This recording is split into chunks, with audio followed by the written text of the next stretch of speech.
Приветствую всех зрителей канала Алекс Моторный. Продолжаю знакомить вас с разной интересной информацией, новостями, событиями, происходящими в городе Харькове. В этом выпуске я собрал для вас наиболее интересную, важную информацию, по моему мнению, ту, что достойна внимания. Ведь, несмотря на боевые действия, жизнь в городе все равно продолжается и что-то да происходит в нем. И, конечно же, многих интересует обстановка в городе. Она сейчас более-менее спокойная, в самом городе. Все основные боевые столкновения происходят в области, в пригороде, недалеко от Харькова. Российская авиация продолжает ежедневно несколько раз в день интенсивно сбрасывать кабы в районе Липцев, Глубокого, Дергачевского района, Волчанска, Купянска и ближайших населенных пунктов. Но звуки взрывов очень отчетливо слышно в Харькове. Еще и жара установилась в Харькове, которая чуть ли не каждый день бьет рекорды. Вообще жара в этом году била рекорды уже неоднократно. Очень жарко и очень душно. Эта жара, конечно, очень негативно влияет не только на людей. На полях области началась засуха, горят леса. Харьковчане спасаются от жары купанием в водоемах. Хоть и запретили власти города купаться в городских водоемах, но горожан это не останавливает ничуть. Кстати, ходит такая информация, что когда-нибудь после войны в Харькове построят открытые бассейны в реках. Это будут уникальные места для отдыха на природе, где каждый сможет насладиться чистой водой и живописными пейзажами. Как рассказывают, такие бассейны станут символом восстановления и мира, где каждый житель и гость города сможет найти свой оазис спокойствия и радости. А еще в Харькове хотят реконструировать Лопанскую набережную. Горсовет заказал проект на 1 миллион.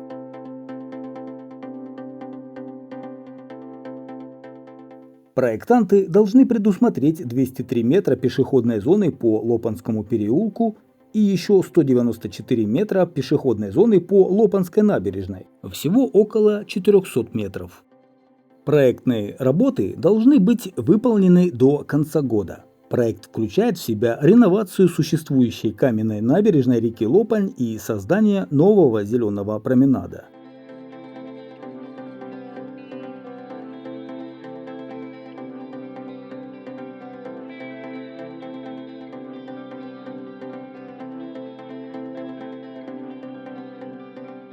Сейчас перед вами альтернативный проект того же участка харьковского архитектора Георгия Бедного. Как может выглядеть участок Лопанской набережной в районе Лопанского переулка?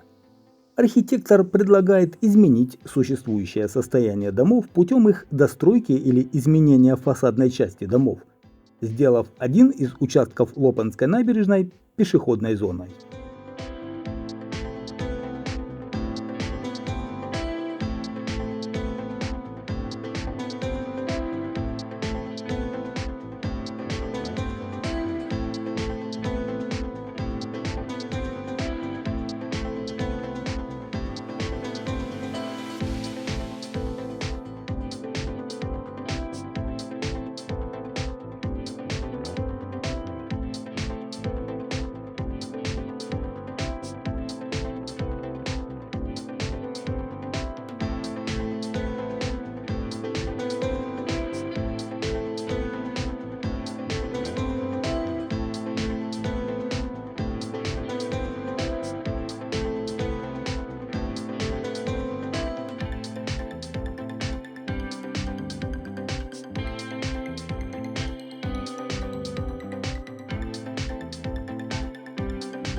Друзья, если вам интересна тема реконструкции Лопанской набережной в Харькове, то я могу сделать более подробное видео на эту тему. Напишите в комментариях, интересна ли вам сейчас эта тема или нет.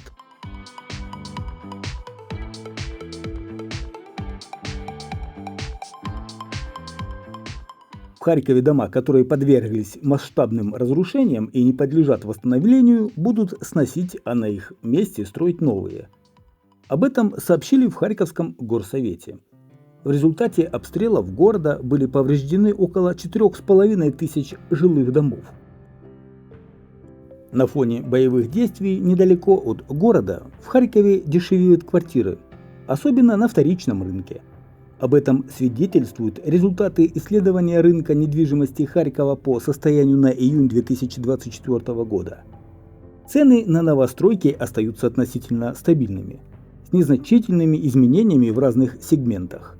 Но вторичка и рынок аренды демонстрируют тенденцию к снижению цен. Вторичный рынок – динамика за полгода. Однокомнатные квартиры подешевели на $2000 до 20 тысяч. Снижение цены на 14,3%. Двухкомнатные на $3000 до 32 тысяч. Снижение цены на 10,9%. А трехкомнатные на $84 до 44 916. Снижение цены на 3,7%. Средняя цена за квадратный метр жилья в новостройке в Харькове составляет 28 200 гривен, что на 800 гривен меньше, чем месяц назад. Всего в Харькове сейчас продается 40 очередей новостроек, строится еще 47 очередей. Так, эконом-класса квартира 19 900 гривен за квадратный метр. За полгода цена снизилась на 100 гривен. Комфорт 24 300 гривен квадратный метр. Цена не изменилась. Бизнес-класса 32 300 гривен квадратный метр.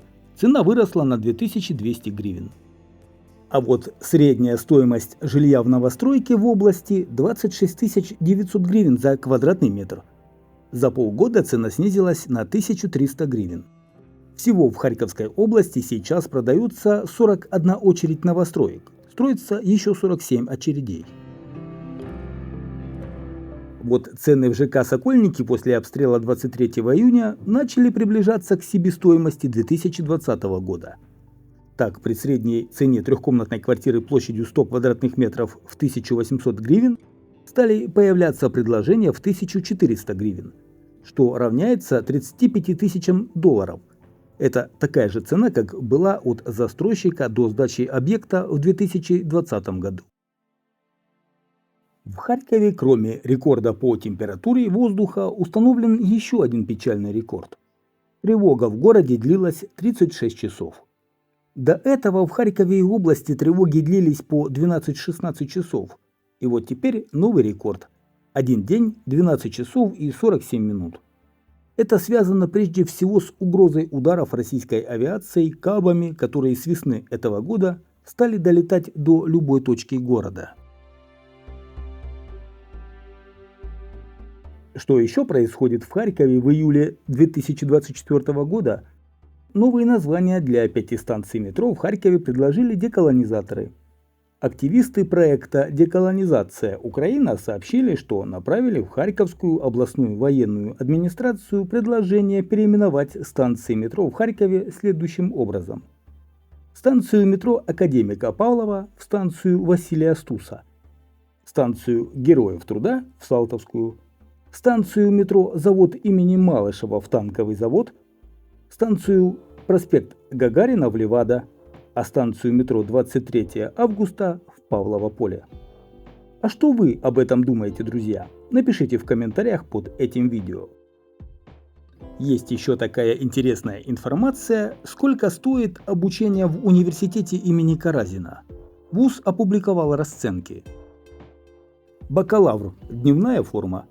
Самая низкая оплата для студентов учебно-научного института, физико-технический факультет, а также для специальностей физика, астрономия, информационные технологии в физике и некоторых других – 14 490 гривен.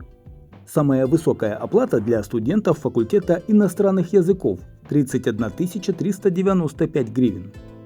Бакалавр – заочная форма. Самая низкая оплата по специальности «Социальная работа» – 7635 гривен. Самая высокая для студентов факультета иностранных языков – 16 800 гривен. Оплата для студентов, зачисленных в 2021, 2023 и 2022-2023 учебных годах, отличается. В некоторых случаях она выше, а в некоторых ниже. Магистратура – дневная форма. Самая низкая оплата для биологов, физиков, математиков, географов – 17 850 гривен.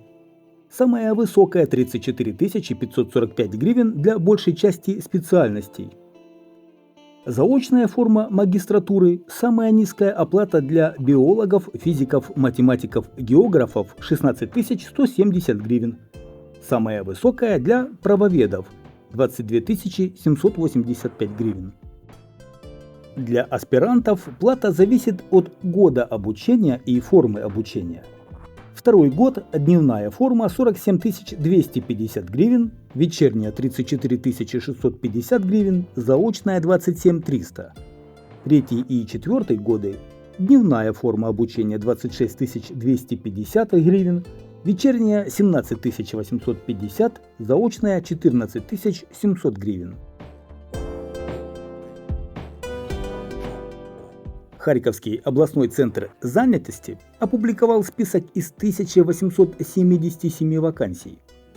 Среди наиболее востребованных специальностей – бухгалтер, зарплата от 8 тысяч до 21 тысячи гривен, водитель с зарплатой от 8 тысяч до 35 тысяч гривен, подсобный рабочий от 8 тысяч до 15 тысяч гривен, продавец от 8 тысяч до 13 тысяч, медсестра от 8 тысяч до 15 500 гривен, слесарь-сантехник от 8 тысяч гривен до 17 тысяч, токарь от 8 до 20 тысяч гривен, тракторист от 8 тысяч до 20 тысяч гривен, фармацевт от 8700 до 15 тысяч гривен.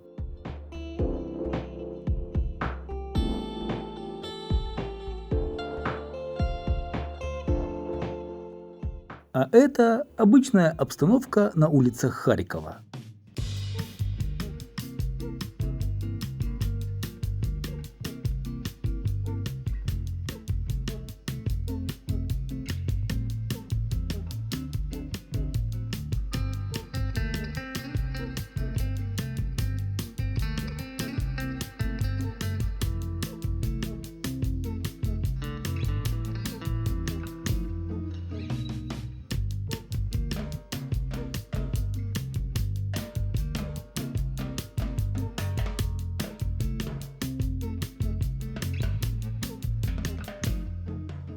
Вот такую интересную, а может быть и неинтересную информацию я сегодня собрал для вас.